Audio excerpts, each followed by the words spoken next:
কারণ আওয়ামী লীগ তো নাই, বাকশাল, বাকশালের বাইরে তো কোনো দল নাই, একটা দল বাকশাল। সুতরাং নতুন করে এই দলগুলি কিন্তু আবার সংগঠিত হয়েছে এবং রেজিস্ট্রেশন নিয়েছে, আবার পুনর্গঠিত হয়েছে। জিয়াউর অবদান হচ্ছে বাংলাদেশের মানুষকে জাতীয়তাবাদের আদর্শ উদ্বুদ্ধ করে একটি স্বাধীন সার্বভৌমত্ব রাষ্ট্র প্রতিষ্ঠার মধ্য দিয়ে একটি স্বর্ণ বাংলাদেশ গড়তে চেয়েছিলেন। এটি যাদের সহ্য হয় নাই তারাই জিয়া রহমান হত্যাকাণ্ডের সাথে জড়িত। আজকে স্বাধীনতার ঘোষক যদি বলতে হয়, শহীদ প্রেসিডেন্ট জিয়া রহমান ছাড়া আর কেউ স্বাধীনতার ঘোষণা বাংলাদেশ দিয়েছেন আমাদের তো জানা নেই, আমরা শুনি নাই, এটা আমরা শুনি নাই।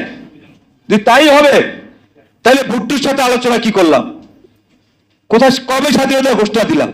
কখন দিলাম? কে শুনেছে? বলতে পারবেন কি? না, বলতে পারবেন না।